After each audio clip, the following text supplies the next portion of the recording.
Hey, Al. Courtney Murphy, Denver Metro Realtor, here to talk about the Denver real estate market, give you your update for August 2024. So, every month when I look at the numbers, I try to get a general picture of what the market is doing right now. And honestly, when I look at the numbers, and actually what I'm feeling, personal experience as well, the one word that I come up with is stuck. The Denver market is stuck. There's just, honestly, just not a ton of volume when it comes to selling, buying.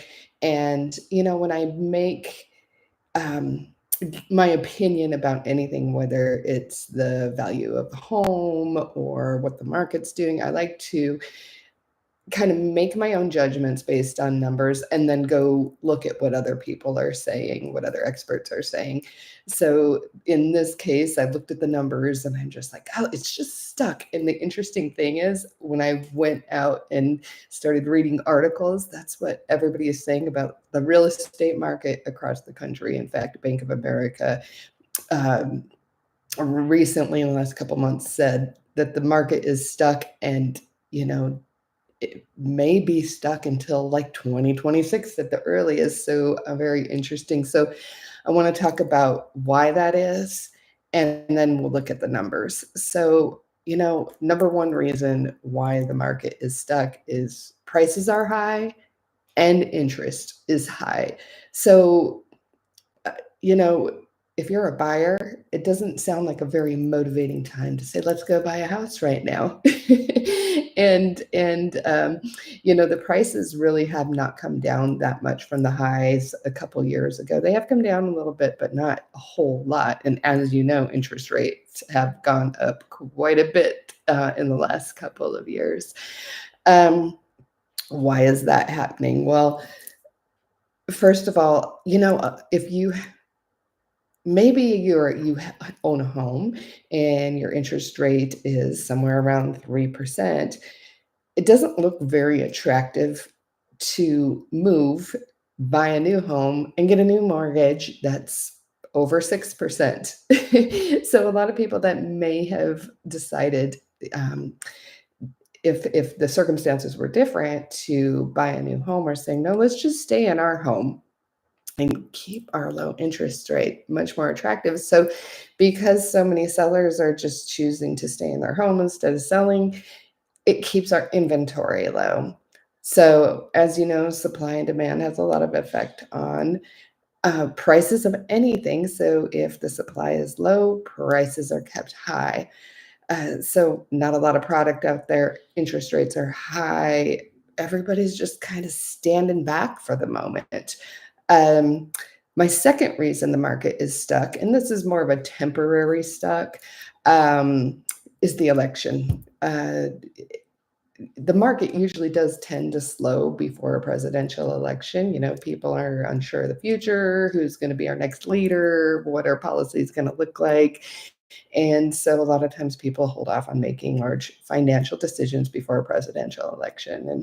And this election, more than years past, is pretty divisive, and people have strong opinions. So people tend to hold off, like I said.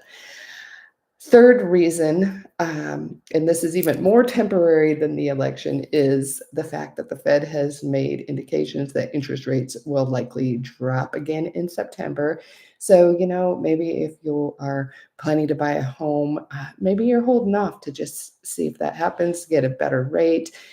Sellers who may be considering a price drop, maybe saying, hey, let's wait and see if interest rates drop and bring some more buyers into the market. So that too contributes to the sluggishness that we're seeing right now.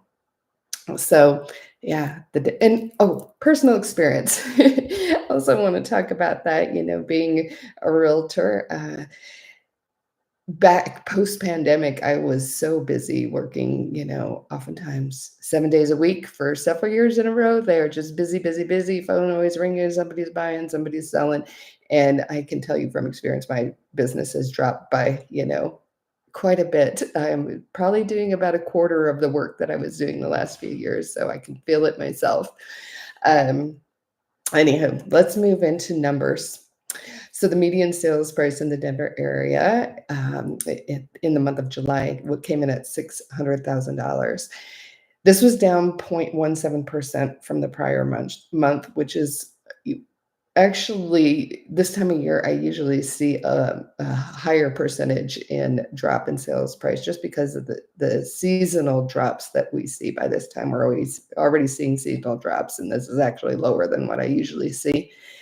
And that median price is up 1.69% year over year. Now that's, it's a gain over last year, but much lower than we've seen in years past, and actually not surprising at all.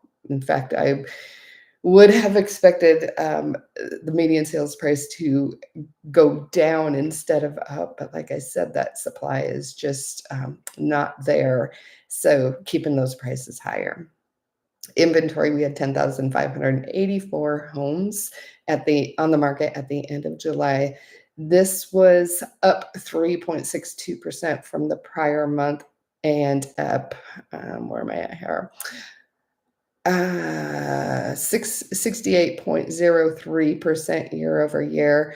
So that sounds like quite an increase in inventory, right? But however, we have to consider that the average for July is 15,502 homes, since they've been keeping track since 1985. That's the average. And with our inventory at 10,584, that's still well below average and just not enough homes on the market. Let's take a look at sold homes. We had 3,708 homes that sold in the month of July. That was down 5.19% from the prior month. Again, not a surprise. We have those seasonal drops that have already started, and down 4.68% from the prior year. Days on the market. So the median days on the market was 15 days. This was up both year over year and month over month, up 15.38% from the prior month, and up 66.67% from last year. So, 15 days on the market, still not a long time. However, average days on the market was up to 30 days. So we do still see homes that are going under contract, fairly quickly. Homes that are, priced maybe more in that affordable price range. And we do see homes that are sitting on the market for months. And, a lot of it has to do with where your price point is. And of course, if you're priced correctly. So, if you've been watching my channel, you probably hear this over and over. Maybe you're sick of it.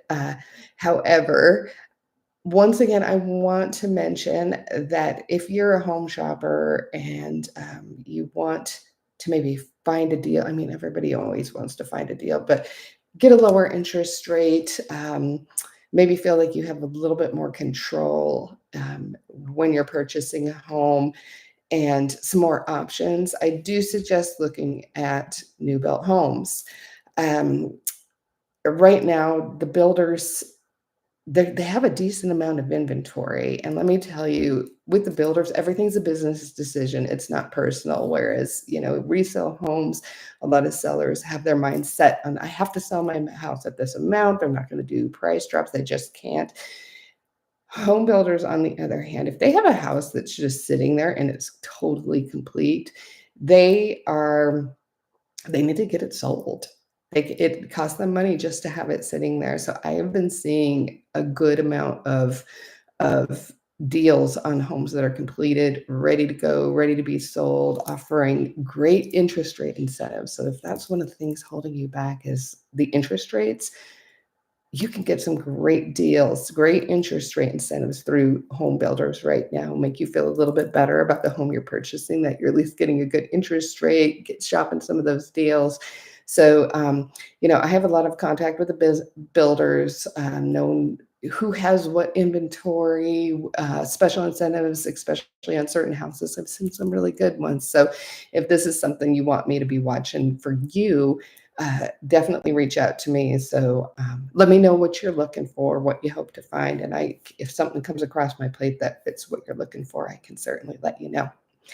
So again, my name is Courtney Murphy, Denver Metro Realtor. Thanks for joining me today. And hopefully, um, after the election, things will increase a little bit. We'll see some interest rates drops and some more homes on the market, and make buying a home seem like more of a reality for more families. So thanks for joining me today, and have a wonderful day.